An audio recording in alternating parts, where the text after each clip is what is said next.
Exaltez le Seigneur notre Dieu, prosternez-vous devant sa sainte montagne. Dans sa lumière, nous voyons la lumière. Alléluia, Alléluia, Alléluia, Alléluia.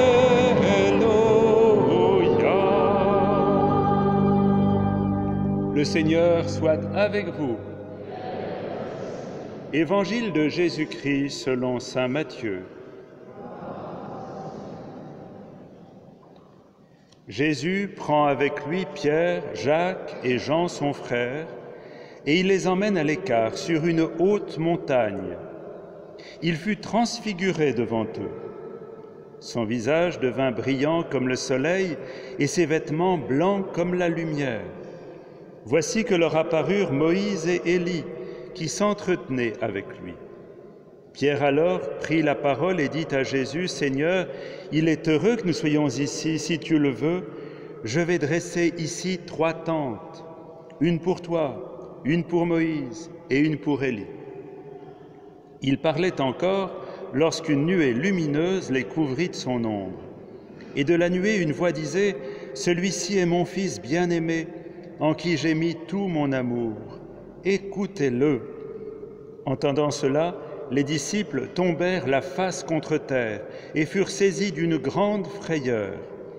Jésus s'approcha, les toucha et leur dit, « Relevez-vous et n'ayez pas peur. » Levant les yeux, ils ne virent plus que lui, Jésus, seul.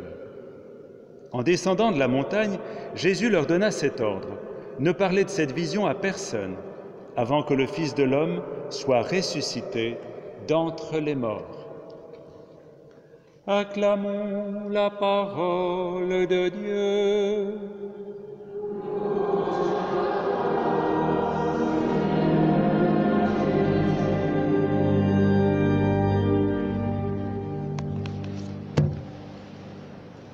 Cette année, nous avons la joie de fêter le dimanche la fête de la Transfiguration.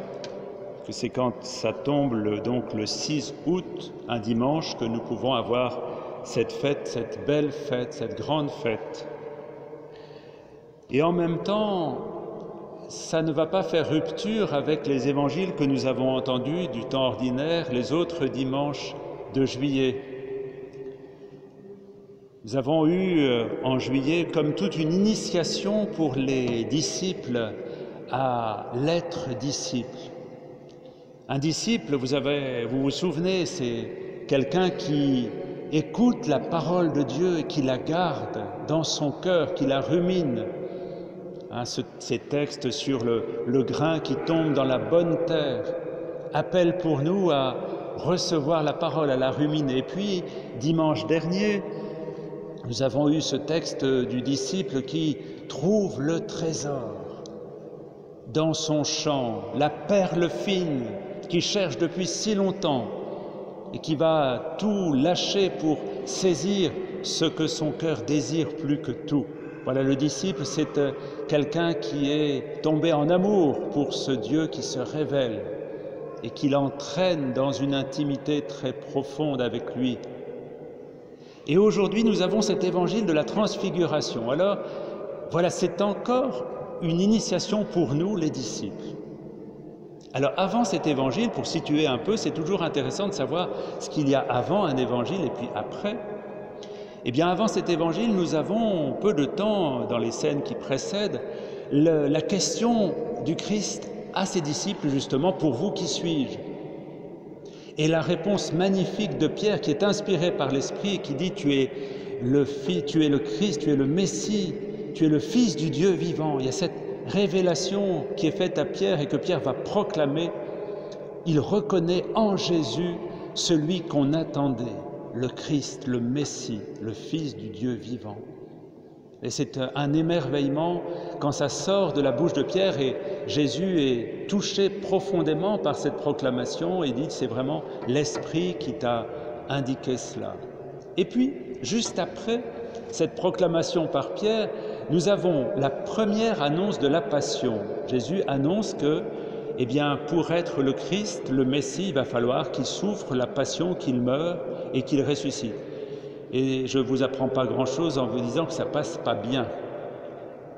Hein, ça ne passe pas, les disciples n'accueillent pas cette nouvelle de la passion, ce passage, alors qu'ils attendent un Messie glorieux. Voilà que cette gloire doit passer par l'enfouissement, l'écrasement, la mort même, pour devenir une bonne nouvelle. Et vous savez combien ça va être dur pour les apôtres et les disciples d'intégrer cette donnée, d'ailleurs ils ne l'intégreront pas, avant la résurrection, les apparitions, et même, je dirais, ils l'intégreront complètement à la Pentecôte, pris par le souffle de la Pentecôte. Alors, voilà, le Messie, oui, tu es le Messie, et la passion. Comment tenir les deux? Alors Jésus, pour enseigner à ses disciples, à ses apôtres, il va prendre le premier cercle, Pierre, Jacques et Jean, ceux qui sont toujours associés aux choses les plus importantes, et il les entraîne sur une haute montagne. Voilà, il les entraîne sur la montagne et là, il va leur montrer quelque chose d'essentiel.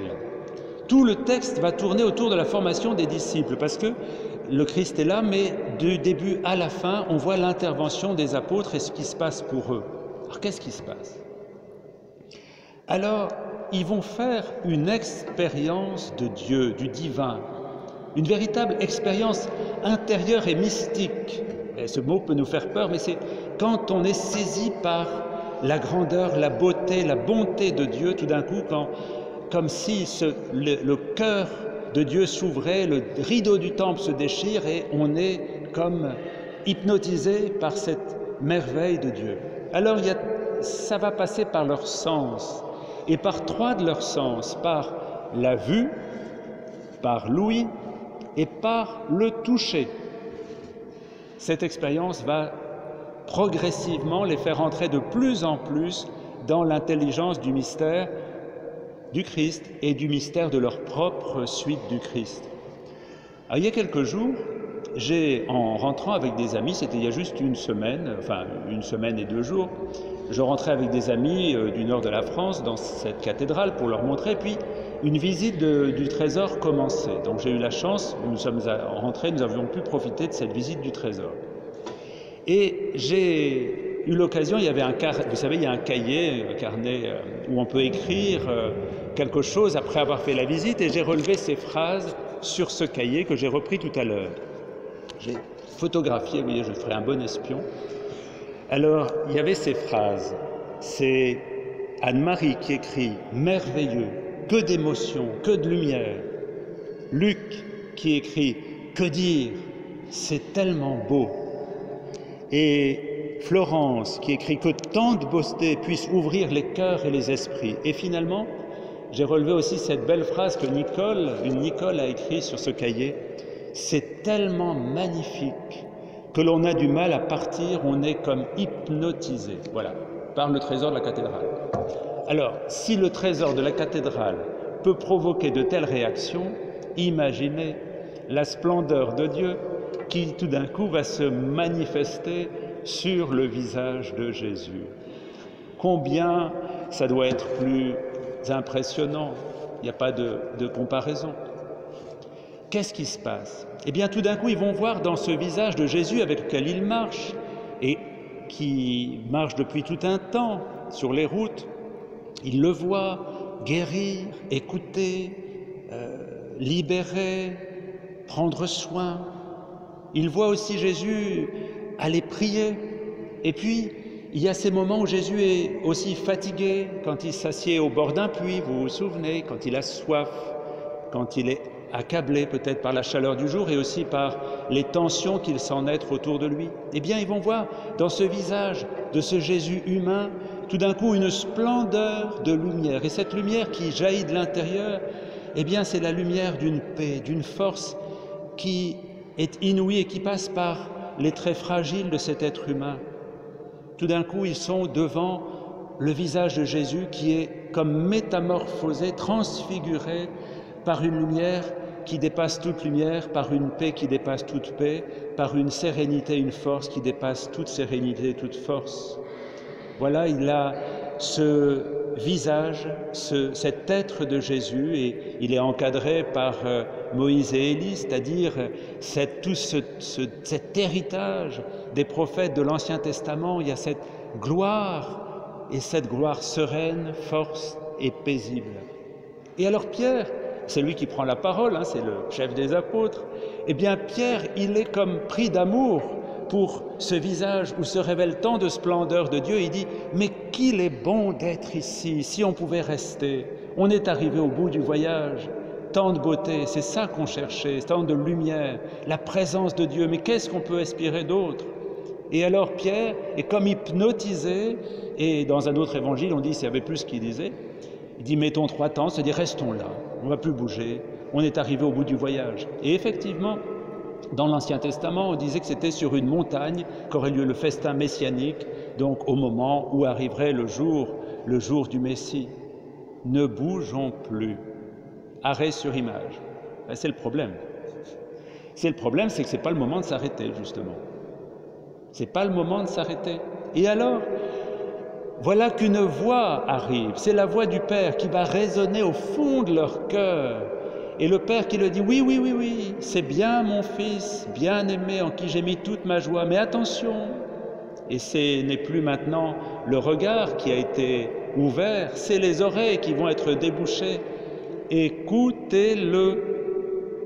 Il ne suffit pas de rester là, le contempler de manière, alors d'une mystique un peu gazeuse ou gélatineuse, où on finit par glisser et à s'endormir. Non, non, non, il faut se réveiller et entendre la parole de mon Fils, parce qu'à travers la parole de Jésus, c'est moi qui vais vous parler. Et il n'y a plus besoin à ce moment-là de Moïse et d'Élie. À travers la parole de Jésus, écoutez-le. Et quand il vous parle de la passion, écoutez-le. Quand il vous parle du chemin qu'il faut prendre, écoutez-le. N'ayez pas peur.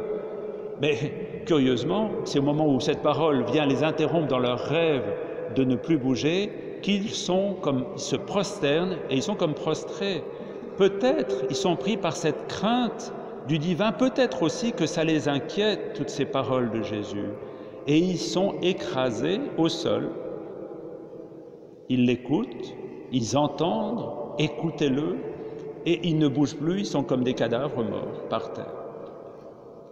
Ah, c'est curieux, cette séduction extraordinaire qui passe par leur regard, cette extraordinaire parole qui vient réveiller leur cœur et qui en même temps les fait se jeter à terre.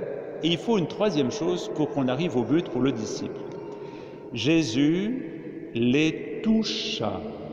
Il les toucha et leur dit « Relevez-vous ».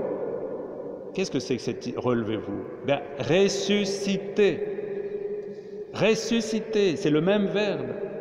Jésus les touche et il vient les rassurer sur la parole, sur l'inquiétude que peut faire naître aussi en eux cette idée qu'il va avoir un chemin extraordinairement inattendu, non prévu, qu'il va falloir traverser avec Jésus.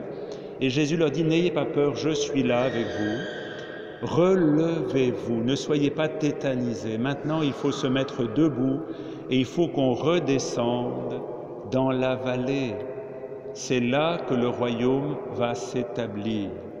Alors ça me rappelle, il y a 10 ans, 2007, je vous l'ai déjà dit, sûrement, j'étais en Chine, dans une ferme avec des chrétiens séminaristes de l'église clandestine. Vous savez qu'il y a 2 églises en Chine, une église officielle qui est reconnue, une église clandestine qui a essayé pendant toutes ces années de rester fidèle à l'église universelle et au pape. Et alors donc dans cette église, dans cette ferme, j'étais avec ces séminaristes, une trentaine de séminaristes chinois, et à un moment je leur ai proposé de me poser des questions pendant la retraite, et un m'a dit cette phrase, qu'on m'a traduit parce que je ne connais pas le chinois. Comment ça se fait qu'on ne peut pas rester sur la montagne? On y est si bien, dans ces temps où on partage, où on prie, où on échange, où on est avec Dieu. Pourquoi est-ce qu'il faut redescendre? Et pour lui, redescendre, c'était aussi prendre le risque de la prison. Prendre le risque de la prison, comme séminariste ou comme jeune prêtre. Pourquoi on ne peut pas rester juste dans la contemplation de Dieu? Pourquoi faut-il aller risquer notre vie? Et c'est tout l'enjeu de cet évangile, de se laisser émerveiller pour pouvoir suivre le Christ dans notre vie la plus simple, de pouvoir suivre le Christ dans tous les risques que le Christ nous invitera à prendre pour témoigner de l'amour et du royaume. Et vous savez, qu'est-ce qui va se passer une fois qu'ils seront redescendus de la montagne? Est-ce que vous savez quel est l'épisode suivant? Je ne pense pas que vous vous en souveniez tout de suite, mais eh bien la première chose qu'ils auront à faire, ça va être de libérer un jeune épileptique pris par un démon et qui est en souffrance, un jeune garçon qui est en souffrance. Donc ils descendent de cette lumière et ils vont aller à la rencontre de tout ce qui peut faire souffrir l'humain pour apporter ce soin de Dieu pour la vie. Voyez, nous avons une lumière qui nous est donnée, mais pas pour qu'on la garde égoïstement, pour qu'on la garde pour nous. C'est Sainte Claire d'Assise qui dit « Voilà, contemple et transforme-toi en l'image de la divine substance ». C'est-à-dire, regarde le Christ, laisse-le se refléter sur ton visage comme en un miroir et va porter sa lumière au monde.